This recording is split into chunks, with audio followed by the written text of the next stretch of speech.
little evil camera. That means electronic viewfinder. They're mirrorless. There's no actual visual viewfinder. So if you're used to doing this, you're not going to be doing it anymore. It's because there's nothing there. And I keep doing it. I keep going like this, take a picture, and I'm like, oh, that's right. Basically what happens to these, the viewfinder is the screen. I'll go ahead and pull this out and unlock the lens, and you'll see the viewfinder is going to pop up right there. Oh, let me unlock it. There we go. And there is your viewfinder, and that's how you're going to do it. Now, this is a really cool camera. The EP2 and the EP1 were originals. They were like, you know, forefathers of the Micro Four Thirds cameras, but they had a lot of problems, and Olympus has fixed them all with this little EP3. It is very, very cool. This is the 5th version they've made, and they finally nailed it. The best things that have happened to this is that it's really way, way faster with everything, with loading pictures, with going through menus, with saving them to the card so that you can shoot the next image even faster. Watch, I'm going to focus. Bam, picture's taken. Cards writing, done. You're back. Before it used to take forever, and this is really, really fast. And that's thanks to the TruePic 6 chip that's inside. It's actually a dual-core image processing chip, which is really neat. I've never seen that before, but everything is faster. Taking it, you know, if one of the bad parts about point and shoots is you have to wait.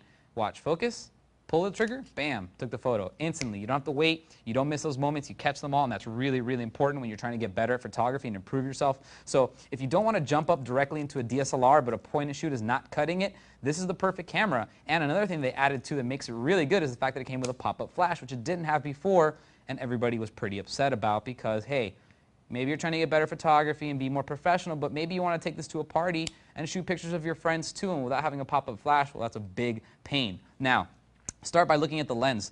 There's a couple different options as far as lenses you can get. This is the 14 to 42 Zuiko Digital ED Type 2, Mark II. This is a 14 to 42 millimeter. So because these cameras have a 2x crop factor, because they're the Micro Four Thirds sensor, it's actually a 28 to 84. You multiply it by 2. That's going to give you your 35 millimeter equivalent.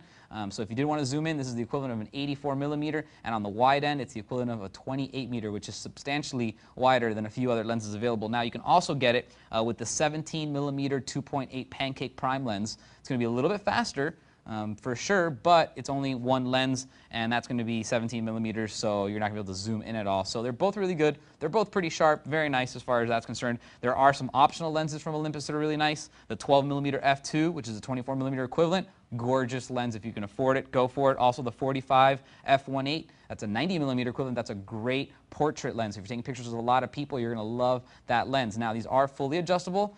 As we're talking about lenses, you can remove the lens right there. That's your Micro Four Thirds sensor. You're going to make sure never to touch that because you will ruin it. But it's really nice to use. You don't have to worry about a viewfinder. There is no mirror in the front, so you see the sensor right there when you put it on. Let me get this lens back on. Now, that little sensor that we just saw is actually a 12.3 megapixel sensor, so it's almost the same as the last one, but it actually has a few tweaks to make it work better with the lenses, not only the kit lenses, but the more premium lenses like the 12 and the 45 millimeter. It also takes HD video, which is fantastic. Now, it will do 720p in the AVI format, or it'll do 1080i in AVC HD. I think the next one will probably come out with 1080p in AVC HD or in AVI. That would be great. Another thing that's really cool about this is the display. I'm not going to lie, I might be slightly in love with this display.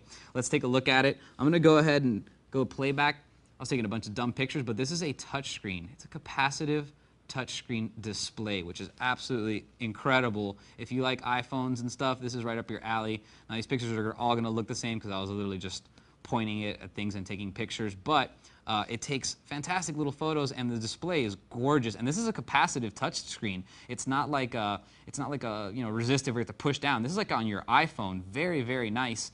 You can zoom in and out, and it's a 614,000 dot OLED capacitive touchscreen display, which is absolutely incredible. Now, just because you got touchscreen doesn't mean that you lost all your buttons. It still has almost all of the manual little buttons here. So right here, you have a scroll wheel. If you want to go up and down, that's going to let you increase and decrease your shutter speed accordingly. And if you want to mess with your aperture, you push this button, and then you can go ahead and move it up and down. We're going to go all the way, actually this is your shutter speed, all the way to 30 seconds, and bulb, oh, look at that, 60 seconds. I didn't even know that. That's incredible. 60-second exposure is the maximum you can do. You can shoot bulb, and then on the other end of the spectrum, let's see what the fastest is. I'm guessing 4,000.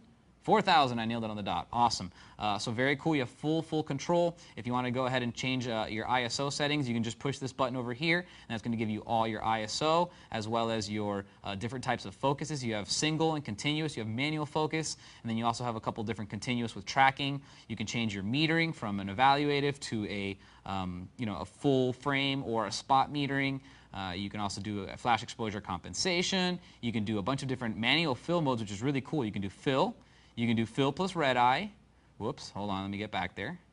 Fill plus red eye. You can do no flash. And then you can do second curtain or rear curtain, which means that it's going to show motion differently. Great at parties. Definitely use it at parties. And then full manual control of your flash. Half power, quarter power, eighth power, 16th power, all the way down to 32nd and 1/64th power. So it's all really awesome. And this is all good stuff if you're shooting manual. If you want to make your pictures look better, shoot manual, learn how to use your camera. If you're afraid and you don't want to do that, fine. You can be wimpy and use the automatics. The one on this camera are incredible. You have lots of face tracking and priority stuff. And if you look at the top here, you have a couple different settings. I'm in manual as always, but you do have a shutter priority, an aperture priority, a program, an auto, and then something that I normally wouldn't bring up, but it's actually worth it in this camera, is the art.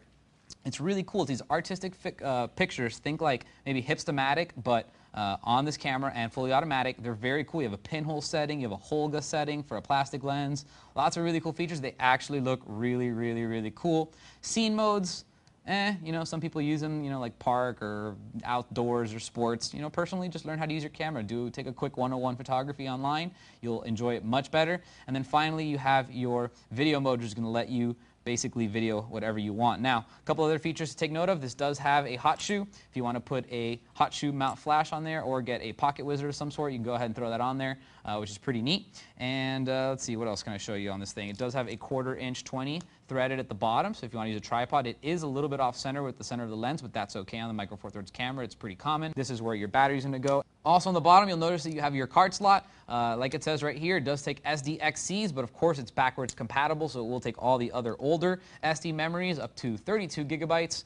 We threw in a SanDisk 8 GB Ultra card. This does not come with it, but these are really nice. And if you get the slightly faster cards, maybe even a little faster than this camera will actually keep up with them, and it will write to that even faster. It does have a continuous high version. Shoots about 2.5, 3 frames per second, so it's still fast. And if you keep this fast card in here, you're actually going to be able to get them all, which is really neat. Also on the back, you do have a little speaker and a little microphone, as well as a little scroll wheel to go through your settings. A lot of little dedicated buttons, and then a full menu with a whole bunch of good stuff in there. So this is a very well-featured camera. If you don't want to go all the way to a full-size DSLR, but you want interchangeable lenses, you want something that's going to respond fast and shoot a picture like a DSLR does, and not like a point and shoot, which takes forever. This is going to be right up your alley. If you want to get a little bit more grip on it, it does come with this little grip add-on. I'll show you how it fits. Basically, you put it right there and you screw it in, and it gives you a little bit of grip. So this camera is really nice. Olympus did a really good job upgrading it. It's definitely better than the EP1 and the EP2 that had little issues. So there you have it, the latest generation of the pen cameras from Olympus. If you have any questions on it, feel free to email me, and I'll see you guys next time. For more information on the Olympus EP3 Micro Four Thirds camera, type in 083-1386 into any major search engine.